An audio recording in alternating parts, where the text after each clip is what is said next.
Yo, what's up guys, Balancing Sam here, welcome back to another video. Today's video is on an aerial sequence and one of the aerials can be done in two different ways.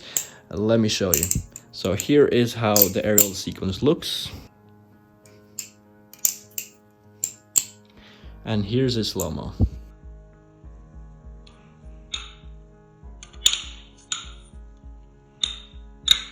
So we're going to start with the aerial sequence, and then I'm going to later show you a second way how to do the first aerial. Now it'll all make sense once you progress into the video, so just keep watching. We're going to start with the aerial sequence. You can do this on both the by handle and the safe handle. The safest way is probably to start on the by handle, because if you throw it around, it's going to come fully round. If you miss the catch, you can at least have your thumb on the safe side.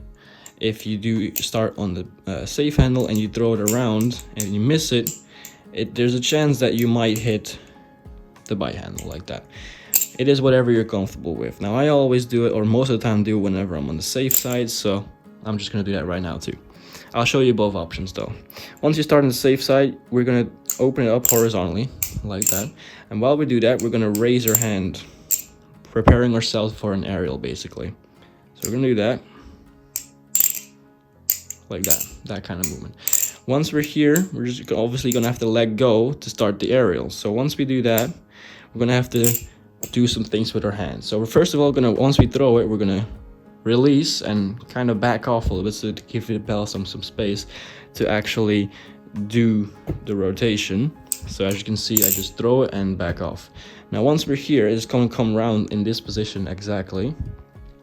Once it's going to come around, we throw it like that, and we're going to have to twist our wrist, something like that, to then catch the safe side again. And that will also set up our second aerial. So let me show you.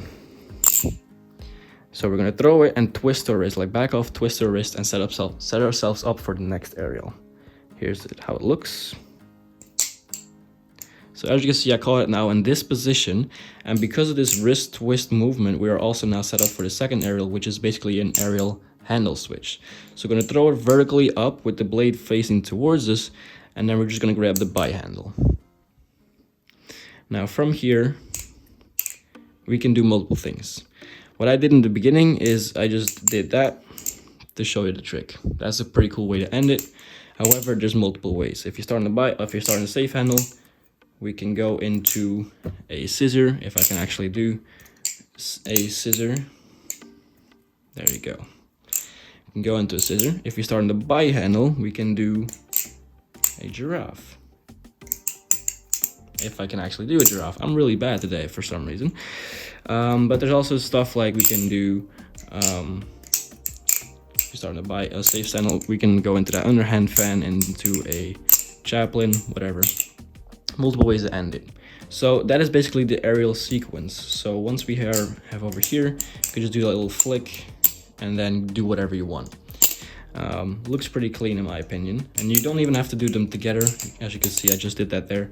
You can just grab one handle, like do the first one, and then just do something completely different. Like you can do that as well.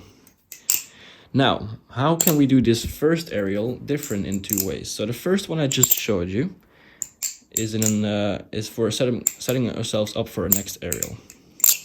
However, we can also end on it with an open position. So, but not in this way. Let me explain. So once we do the first aerial that I showed you guys, we're starting from a closed position.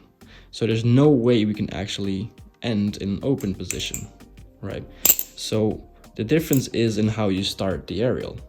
We did it like this. But what if we start it like this, like that, open position? Now, if we start in the closed, we'll just end up here. If we start in the open, we can end up here.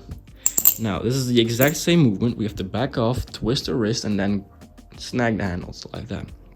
And because it's in an open position this time, like that, once it goes around, it is easier for us to catch both handles together. But it does take quite a while to get your head around, so like that.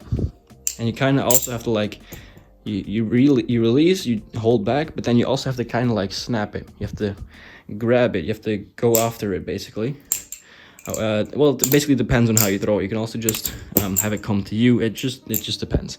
But this aerial is relatively difficult. As you can see, it's not fully horizontal either. It's kind of angled down, but it does take quite a while to get your head around. But it is a very nice way to end your combination. So it all just depends on how you start the aerial. You can start in the closed, as I said, but you'll end up on a relatively closed position as well. If you start on a open position, you can end up in an open position.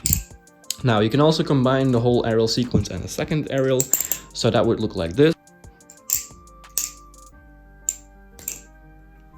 And here is a slow-mo.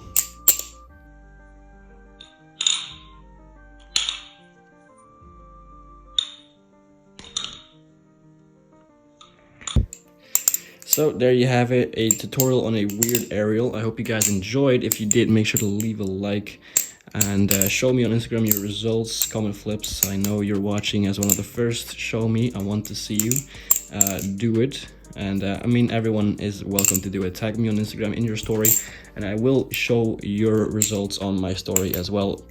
I'd love to see you guys do this. And yeah, without further ado, thank you guys so much for watching. And I hope to see you guys in the next one. Peace.